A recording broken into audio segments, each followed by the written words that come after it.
Well, hello everyone and welcome back to my channel. In today's video, I'm gonna review Intel's new Arc A750 GPU and its gaming performance in late 2022. But before that, please don't forget to like, share, and subscribe down below, and thank you for watching. Alright, so now let's take a closer look at Intel's latest Arc A750 GPU. Now it's been about a month since it came out, so hopefully they have fixed some of the issues with their drivers.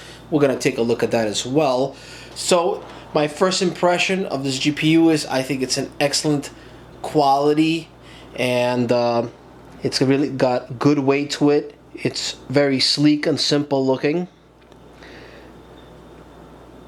Also, it has your basic connections, 8-pin and a 6-pin. Got a nice back plate, and the temperatures are pretty good on this, which I'll show you in a bit. Very nice design. Also, it has some LED action on it, which we'll see when I put it in the case. Now, the specs on this one are as follows. It's an 8GB GDDR6 VRAM, 256-bit bus, and the core clock is 2050 megahertz. It does support PCI Express 4.0, and it has one HDMI 2.1 and 3 DisplayPorts 2.0s. It does require a 550 watt power supply, at least that's what it says, and it's recommended. And maximum resolution is 8K. Also, it supports DirectX 12 Ultimate. Now, after testing this GPU, I really think it's definitely worth the price, and it's direct competitor to the RTX 3060, but for a lot less. This specific model here retails for $289 US, but I was able to pick this up as an open box at the local Micro Center for only $232. That's before their in-store discount. So out the door, I think it cost me about $227. And I think for that price, it really has a lot of value, where it is pretty much neck and neck with a RTX 3060, and that's what I'm going to show you in the benchmarks here.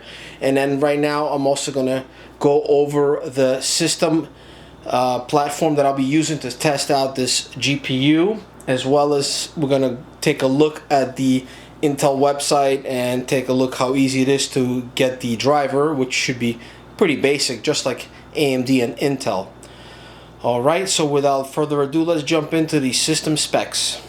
Alright, so let me go over this platform really quick that I'm using to test out the new Intel Arc GPU. This is an older platform, but currently this is one of the better ones that I have on hand. It consists of the Intel i9-9900K processor, paired with the Asus Z390A motherboard, 16 gigs of DDR4 RAM running at 3200 megahertz. And of course, I have a nice power supply. This particular one here is 1200, more than enough for this GPU. As I mentioned earlier in the video, it only requires about 550 watts. This is not a big power hungry GPU. I think to test out this GPU, this is more than enough. You don't really need a high-end PC to run this budget graphics card. And also, this is what I was talking about, the LED. Let me just zoom in a little bit closer here. Right there, very nice. It says Intel Arc right there. White LED gives it a nice look, and that's it for the LED action here. This is a very quiet GPU, even during gaming. I really like it, and the performance is pretty decent, which I'm gonna show you in a little bit. But first, I'm going to jump in and show you how to get the drivers and get the right driver, and then just go over a couple of things there, setting up this GPU before you start gaming. So stay tuned for that. One last thing I want to go over before I jump into some gaming test benchmarks is how to download the right driver for the new Intel Arc GPU. So I went ahead and just typed in Intel A750 in your Google search engine. Now I know this is pretty simple, and most of you guys who build computers will know this right away, but I just want to show you. And see this option here, official Intel website, ARC A750 graphics. I go ahead and click on that, and here on downloads, second tab, and we have three options. So let's go over these options here. In my case, I used the latest driver here, which is labeled 102722, and it says DCH driver beta, and supports Windows 10, and that's what I'm using in this platform, is Windows 10. Now I don't know if that'll work for 11. It probably would, but you also have an option here. This seems to be the original driver, which I've tried also, and the performance wasn't as good as this latest one. So definitely when you're going to choose a driver, go for the most recent one, and this is the one here. And of course this middle one you're not going to use, and they, you know, they don't even have option to download it. So it's really between the first launch driver and versus whatever the current one. As of now, we're in mid November as I'm shooting this video. That's all I have is the 1027 is the latest driver. So I'm sure further down the road they'll have newer drivers, and as time goes on, this graphics card I think will be performing a lot better and better. And what's cool about it is, once as you go through the download and process and installation, then you'll have the option to have the Intel control panel and this cool overlay option that I'll be using to test out the games with. Gives you all the information you need. Yep, so that's pretty much it. So let's jump into some gaming test benchmarks, so stay tuned for that. Starting off with the heavy hitter, Cyberpunk 2077, one of the harder games to run. I am going to be testing all the games on 1080p, and here we have the ultra settings with motion blur off and ray tracing option off as well, just to have a comfortable 60 FPS average. And you know, it's pretty close. In some areas it'll drop. So here I'm using both MSI Afterburner and the Intel overlay option, which comes in the Intel control panel here, which is useful. It doesn't appear to have an FPS counter on it, and as well as the MSI Afterburner does not have the full utilization of this new graphics card. So the only option I was able to use for the graphics card is, looks like, the memory usage, the VRAM, and the usage of the GPU, but I don't have the temps, so that's why I have the overlay on the right. Now I've noticed that this card is very quiet and it runs really cool, and I'm averaging about 65 to 66 Celsius while playing this game. And what we got here, we got the GPU clock is straight at 2400 megahertz. Doesn't really move at all there, which is a nice core count there. Nice speed.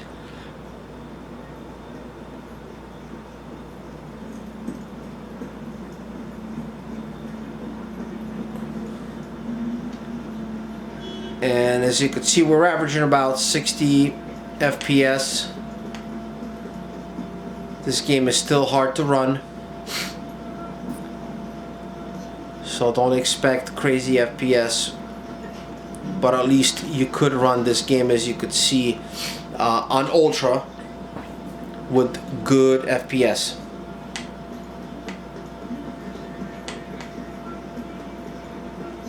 Now, if you're new to my channel, you will notice that I like to use a camera when I test out, especially the newer GPUs or even the old ones, just to get the best possible result. The Intel control panel did seem to have a screen recording option, but you will be always losing some FPS. You're not going to get true accurate performance, so that's why I like to do that, so you get the true feel how this game would run. And as you can see, it's running pretty good. And now I'm gonna jump into something else. So I'll see you in the next game. And with Elden Ring, seems to be everything alright as well. Once again, we're on 1080p and we are on maximum quality with motion blur off. Every option is maxed out. And you know, we're around 60 FPS as well here. I'm sure you're well aware that this game is capped at 60 FPS. So definitely no problem running this game at 60 FPS on ultra settings. And in case if you're wondering how does it look, how it looks as good as all the other graphics cards, AMD and Nvidia. The color, everything was fantastic. I think as time goes on, they will perfect the drivers and get it more compatible with Windows. And the performance is there, and they definitely still got a while to go, so we'll see what happens in the future. Of course, you're not going to have that smooth experience as if you would with Nvidia. Really, Nvidia is the best. They have the best drivers in my opinion. AMD will be second, and this is the new kid on the block. It will take some time. Yeah, as you notice, there is a little bit of stutter here. Not sure why.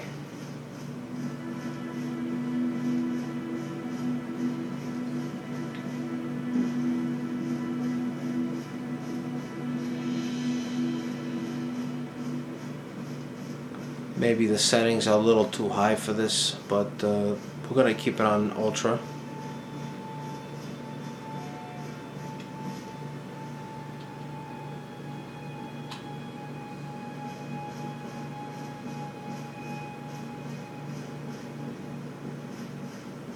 Yeah, see right there again.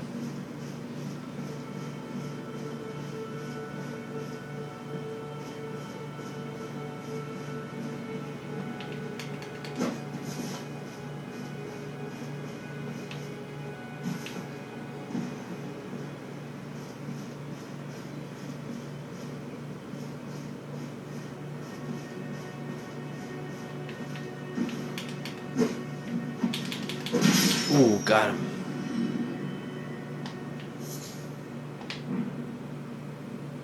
Nice. Alright.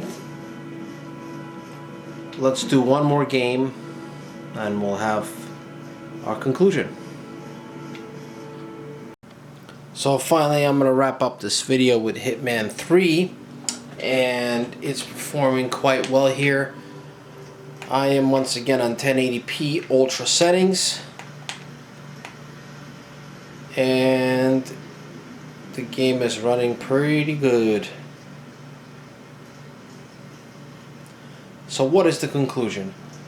Yes, this GPU has a lot of potential, but also it's still going to take some time for the drivers to work correctly with a lot of other games. Not all the games are running perfectly. There are some issues, but the games that do, for instance the ones I just tested in this video, it's running good. And for that price, it could be worth it. Now in my opinion, true opinion, you know, I feel that Nvidia is still going to be the best bet out there. It's the compatibility with all the games is just incredible. Better than AMD. So if you rate everything together out of the three, Nvidia is number one, AMD then, and then Intel. Intel is new in this game, and it's going to take a while, years I would think, just to catch up to where AMD is. And even testing out the newer AMD GPUs with some of the newer games, there's some issues. It's not as smooth experience as NVIDIA. Some games won't even launch, and kind of similar in this case, that some of the games just was stuttering. For instance, Resident Evil Village I was gonna do for this video, and then it it starts up fine and everything, but it just stutters too much.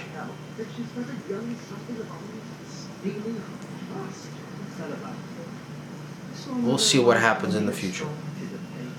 So that's it for this video, guys. If you enjoyed the video, don't forget to hit the like button down below, very important. Share the video.